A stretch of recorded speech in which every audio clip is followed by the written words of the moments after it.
Good morning, friends, and welcome to another episode of PB Reads the Bible. Thank you for joining our small group this morning, or whenever it is that you are joining. For me, it's morning. For me, it's Thursday, November 9th, and it is 9 o'clock.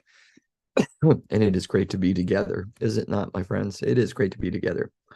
So, what is it? What's going on? I'm PB. I'm Pastor Brian, pastor here at Christ United Methodist Church. This is our small group where I read from the Bible. You follow along in your own, or just listen, and then we have conversation about it. Usually through me making comments and commentary, trying to explain things and put everything into context for each other, and you asking questions or making your own comments and things. And I appreciate all of that. I really, really, truly do. A few things that I would ask you to do. First of all, let me know you're there. Okay. Uh, oh, excuse me. Yes, let me know you're there. Comment and use the comment section of the stream to mark your attendance, so to speak, and we'll go from that. And if you're not joining live, still do it and let me know that you're there. And if you can't, you can always send me a text to 570-351-1619, because I know if you're joining us through YouTube, well, you can leave a comment, but I don't usually see those. But I do usually see the Facebook ones. Especially afterwards. I go back in once or twice throughout the day, the next day, a couple days later. Excuse me, to see what you folks are saying, because sometimes you're asking questions, and it's important for me to go back in and check on those questions, and then I answer them as well as I can. Anyway, as well as I can. Good cup of tea. So the other thing I'd ask you to do is to share with the things that are on your hearts. What is it that's lifting you up, giving you joy, and what are the things that are weighing you down, that we can lift before God and give God praise and ask for intervention.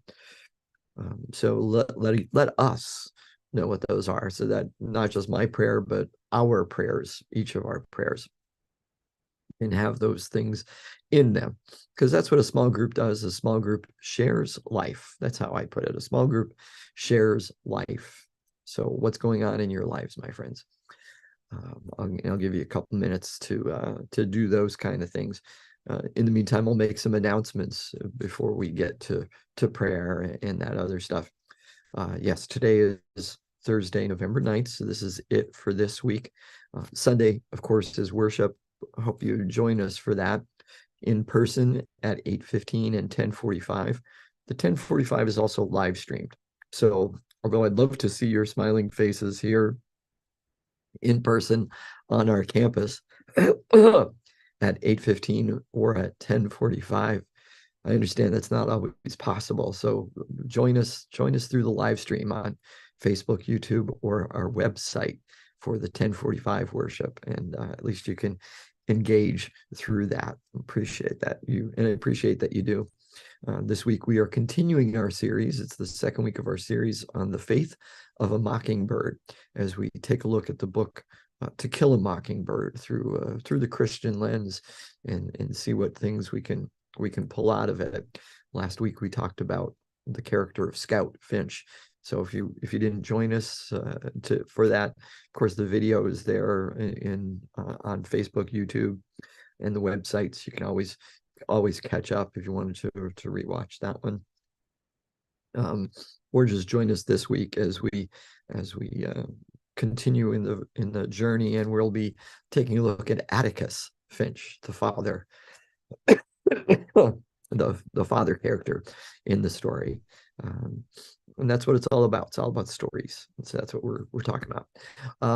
So that's Saturday. I mean, excuse me, that's Sunday. Next week, Tuesday, is kind of up in the air. Thursday, I know I can't do Thursday next week. Right, too many things. Tuesday, Monday, I have to report for jury duty. So or at least as of now, I still have to report. I'll find out for sure Monday night. and this is for selection. This is for jury selection. So I may or may not be available for Tuesday. I will probably post something Monday afternoon, early evening, what I'm able to find out. But I'm hoping that I'll still be able to join you to run on Tuesday, to do this on Tuesday. But I know Thursday I can't, because Thursday I have an obligation through the conference as well. Excuse me.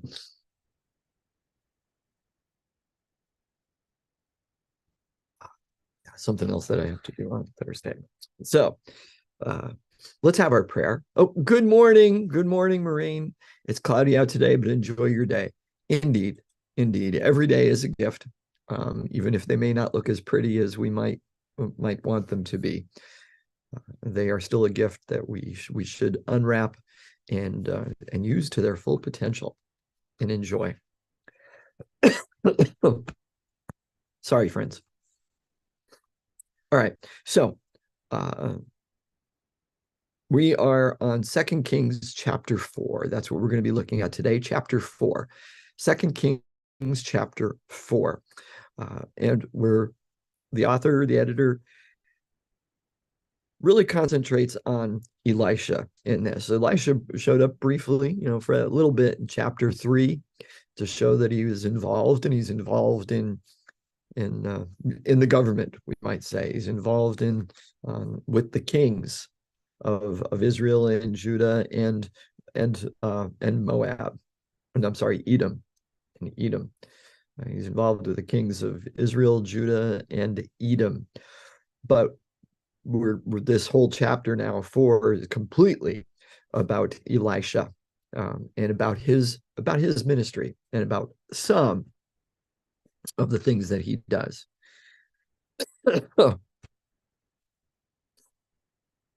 So, chapter 4, verse 1. Let's pick up from there. Now, the wife of a member of the company of prophets cried to Elisha, "Your servant, my husband, is dead. And you know that your servant feared Yahweh. But a creditor has come to take my 2 children as slaves." Pause. So a member of the group of prophets, the sons of the prophets is another translation for that.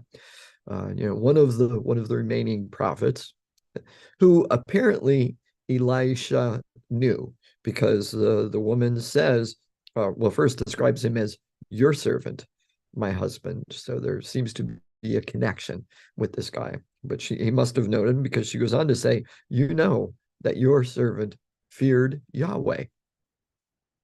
Feared Yahweh. "But a creditor has come to take my 2 children as a slave." What's taking place?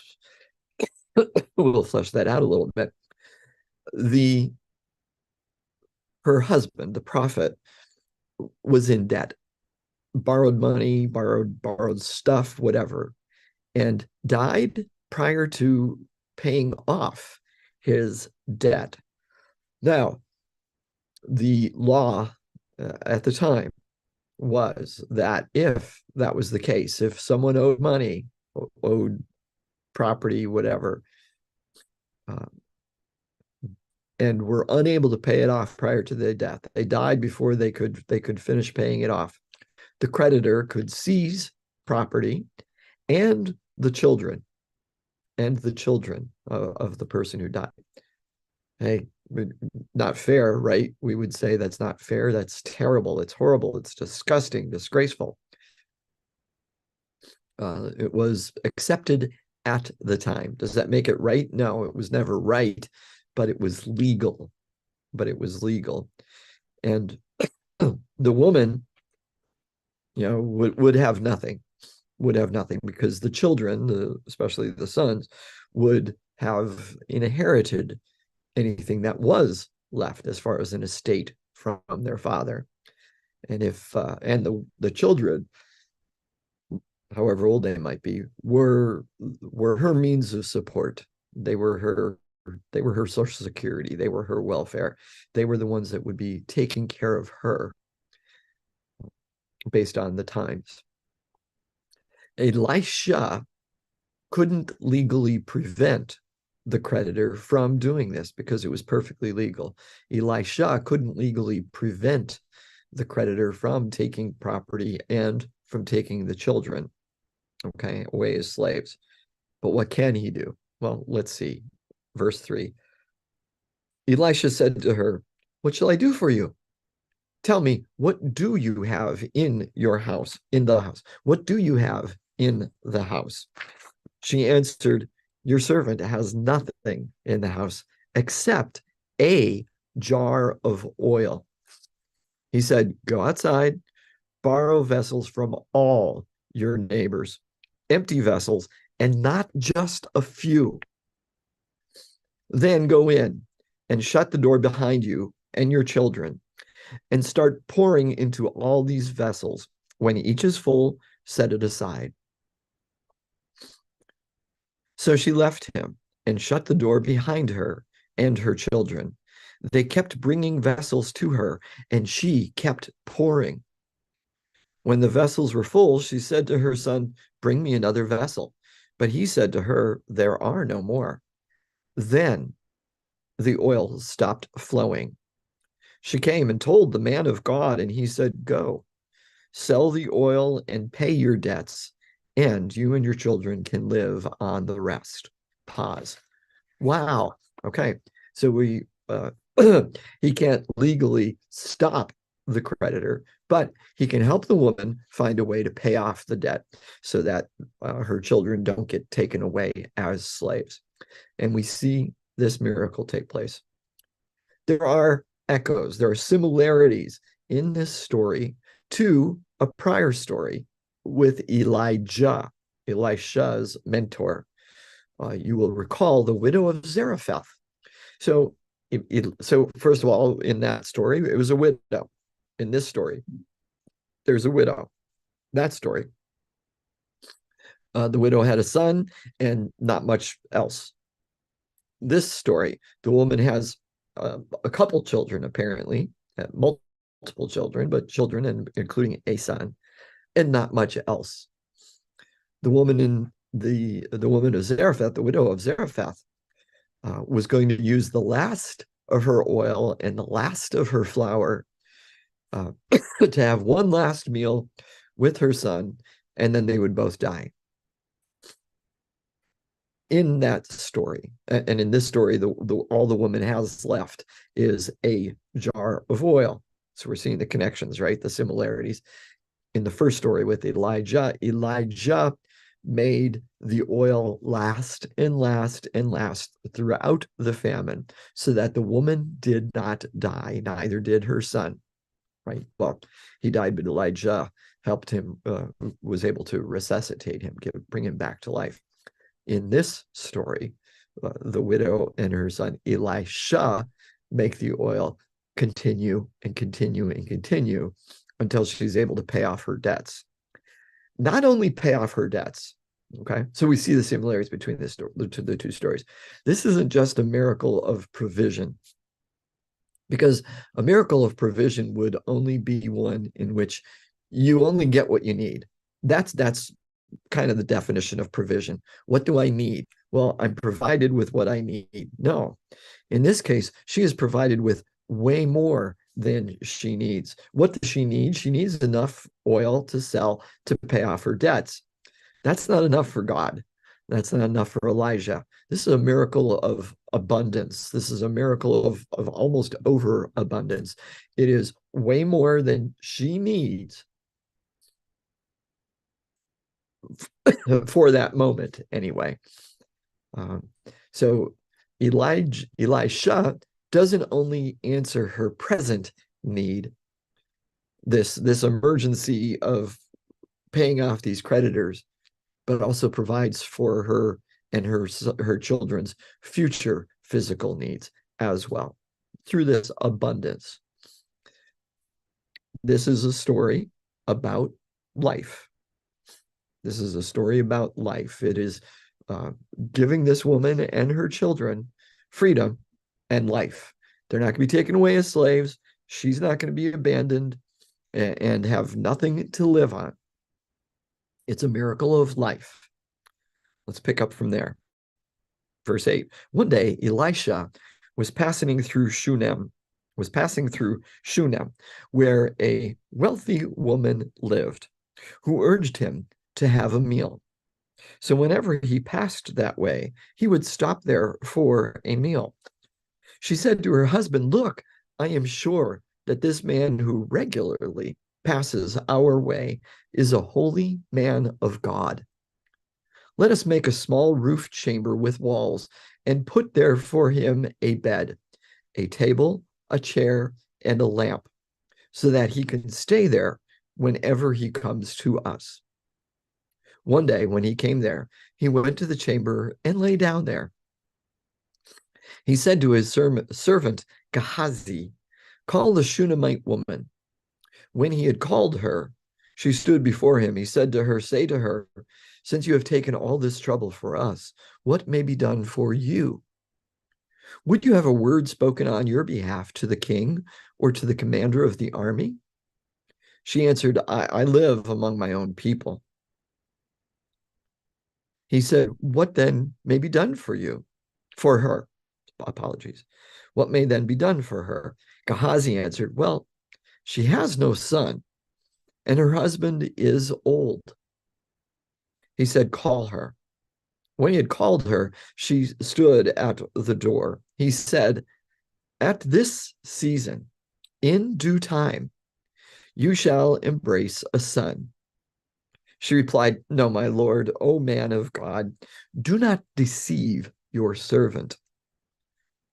The woman conceived and bore a son at that season in due time, as Elisha had declared to her.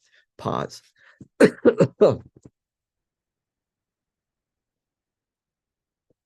So what do we have here? Um, this story only has minor similarities. Yes, it's a story about Elisha and a woman, but that's about where the similarities between the stories end, between this one and the one just prior. Because in the first story today, the woman was a widow. In this story, the woman is not a widow. She is married. She still has her son, her husband, even though he is older. We're told he is pretty old, but he's alive. She has her husband. She is not a widow. In the first story, not only was she a widow, but she was poor. Her husband had left debts that she couldn't pay. This one, we're told that she is a wealthy woman. She is a woman of great means, so much so that it's no big deal to have Elisha over for a meal whenever he's in town. So wealthy, so comfortable. It's not even a big deal for them to add on to their house, to add on a guest room, a guadaluma in that would be the Greek now, onto their house, so that he would have this upper room, this extra room, this guest room for him to stay in. Not only were they able to afford to build this onto their house, they were able to furnish it, give him a bed, a table, a chair, and a lamp. Just about anything a man of God might need, right? And continue to feed him whenever he came to town, whenever he passed through. So there's really not many similarities between this and the prior story, other than the fact that it's a woman. There is some connection back to the story of Elijah, because in Elijah, the widow woman did take Elisha into her home and allowed him to stay with her throughout the length of the famine. So there's a slight connection there, although different, because that was like on a permanent basis. This is Elisha just coming and going. More differences. The first woman, the woman in the first story, came with a request. She needed something from Elisha, and she asked for it, and he answered. He provided for her needs. This woman isn't asking for anything. This woman is not asking for anything. She's done all this stuff. She's good. Now, Elisha, being the kind of person he is, wants to wants to repay the favor. He wants to do something for her, but he doesn't know what he can do. So he has his servant call her. He doesn't speak to the woman directly, right? He has his servant speak to her first. Says, call her. What can I do for you? What can we do for you? And his we would presume Elisha's suggestion is peddle some influence peddling. Would you like me to speak, or would you like Elisha to speak to the king on your behalf, or to the commander of the army? Some extra protection. They'll take care of you. They'll be nicer to you. Cut your taxes, whatever. And she says, I live among my own people. Basically saying, nope, I'm good. I'm good. I live here amongst my people, amongst my friends. I don't have trouble with the king or the commander of the army. You don't need to do anything there. Well, then how can I pay you back? She says, nothing. So Elisha then says to Gehazi, what can I do? And Gehazi says, well, she doesn't have a son. She doesn't have a son. And her husband is old. Okay. She's not a widow, but she's childless. And well, yeah, she's getting old, but her husband is also getting old. Not having a child would mean that if her husband precedes her in death, anything that was his is now gone. It would be taken by the nearest living relative or something like that. She might be left out in the cold. She might not have any place to live, any place to stay. She might not have a source of income and a way to provide for herself. The son, if she were to have a child, if she were to have a son, then she would be taken care of. So she's not a widow, but she doesn't have any children. And if she becomes a widow, that would be a serious problem. So Gehazi says, well, she doesn't have a kid, and man's getting kind of old. So what do we say? What do we take from that? The biological possibility of her becoming a mother and having a son is, if not completely gone away, getting there. Very, very limited. So Elisha now speaks directly to the woman, calls her in, and says, in this, what is his words? At this season, in due time. So within 1 year is what those two phrases would say. At this season, like you're going to become pregnant now.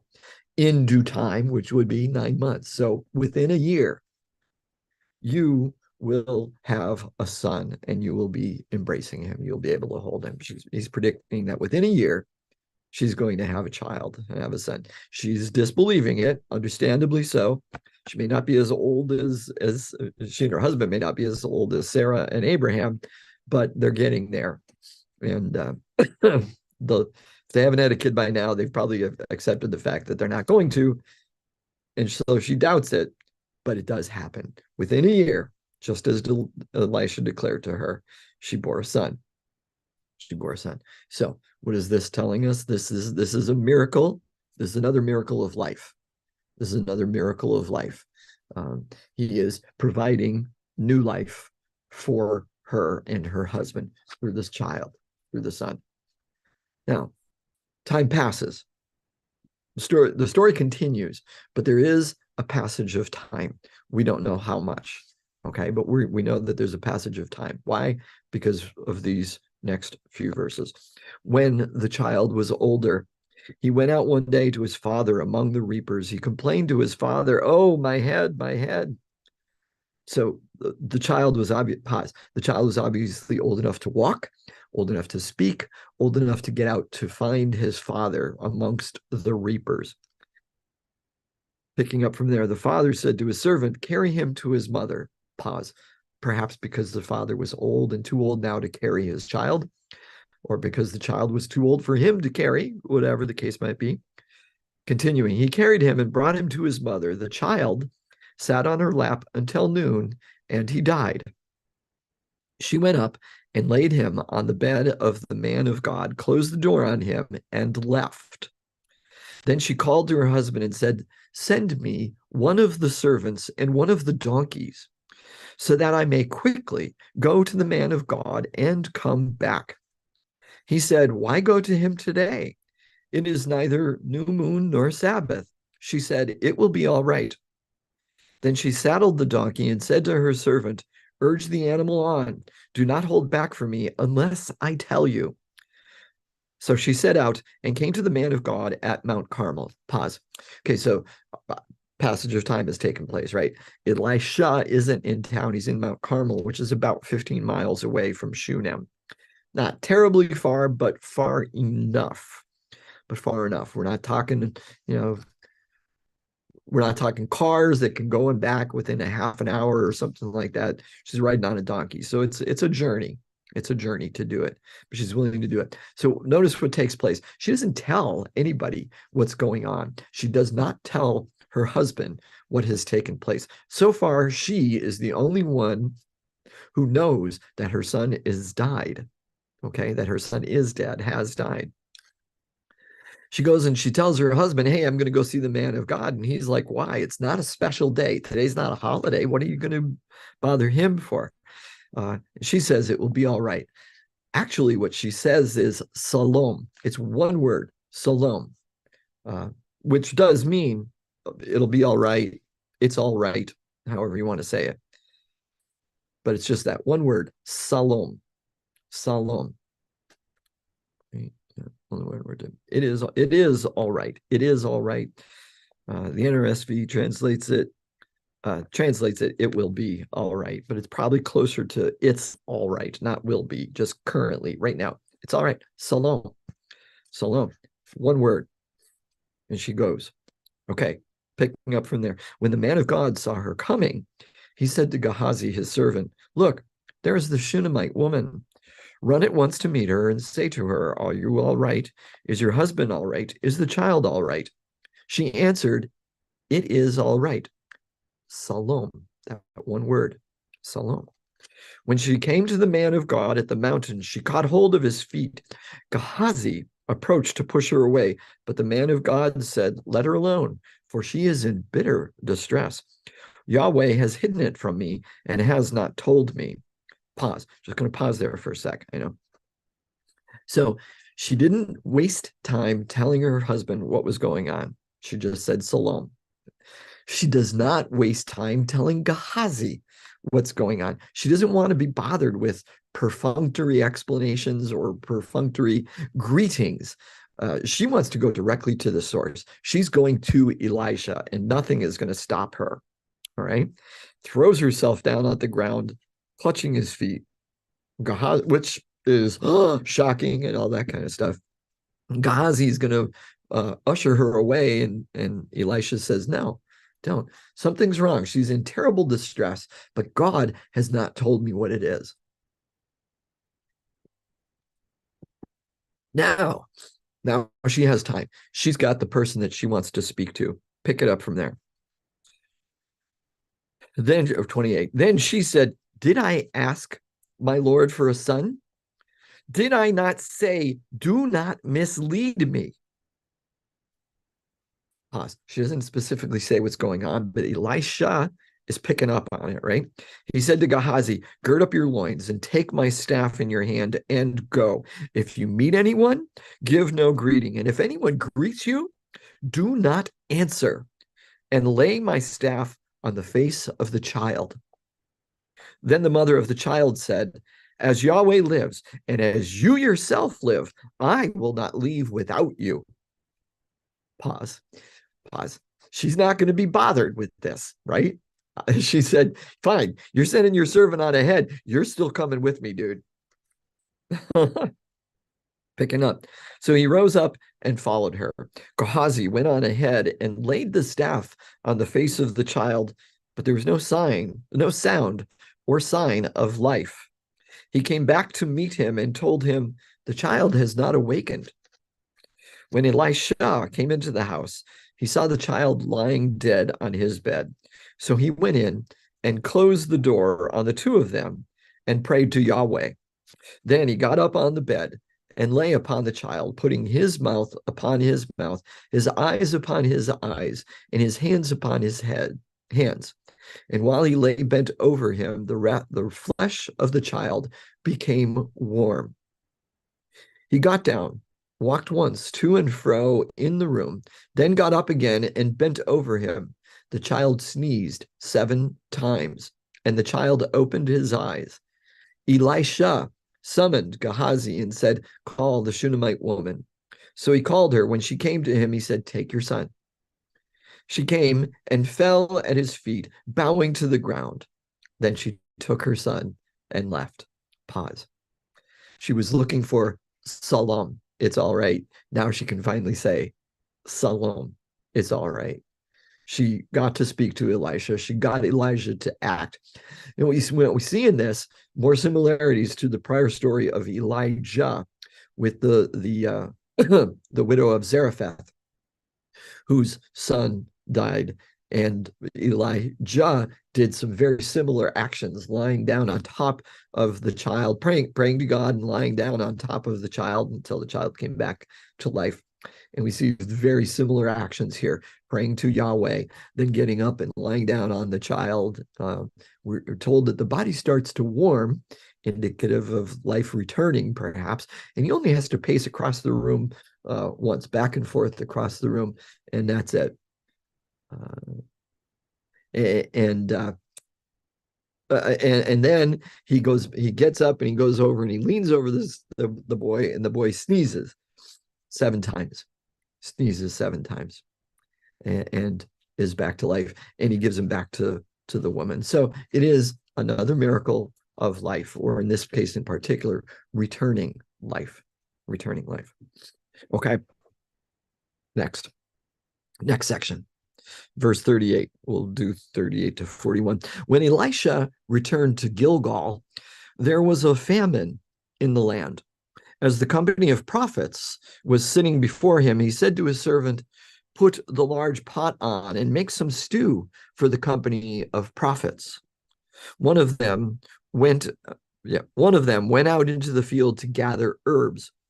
He found a wild vine and gathered from it a lapful of wild gourds, and came and cut them up into the pot of stew, not knowing what they were. They served some for the men to eat, but while they were eating the stew, they cried out, "O man of God, there is death in the pot." They could not eat it. He said, "Then bring some flour." He threw it into the pot and said, "Serve the people and let them eat." And there was nothing harmful in the pot. Pause. So apparently somebody gathered these herbs and these wild gourds, which were poisonous, or at least somewhat poisonous. We don't know how poisonous, but they says there's death in the pot. Somebody must have recognized the flavor or the aroma at some point, or tasted that something's not right with this pot of stew.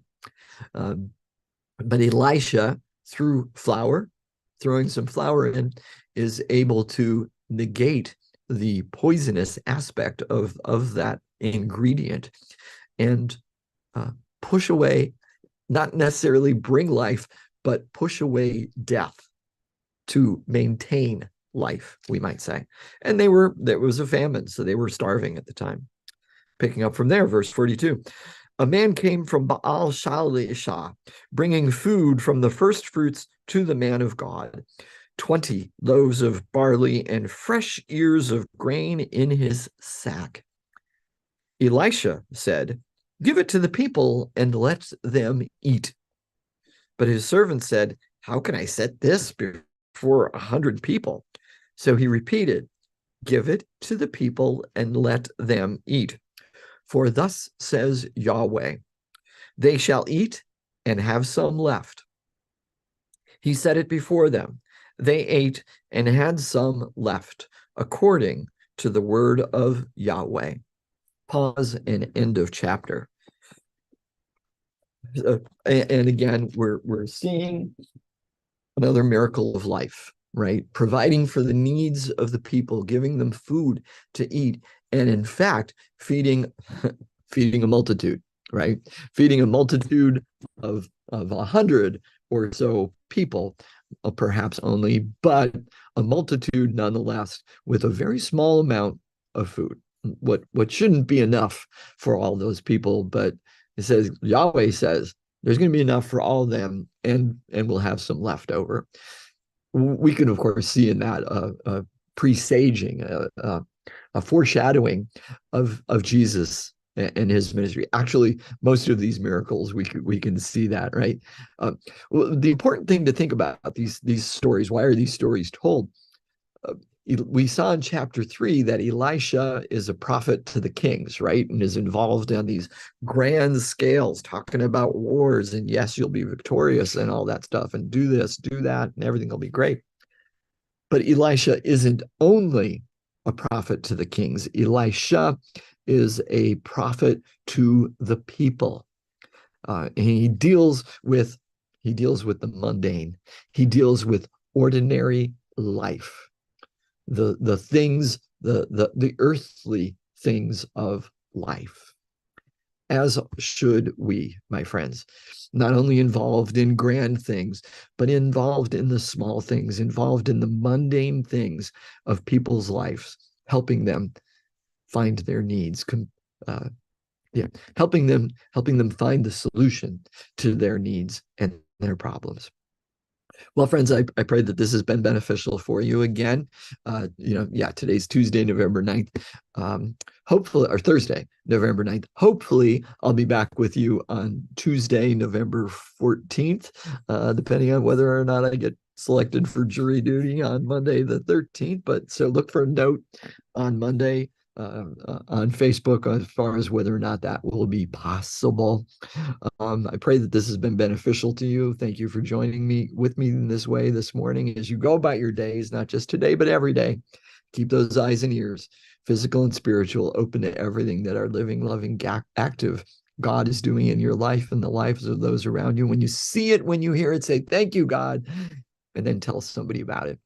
Until we meet again, my friends, be blessed. Be blessed. Bye.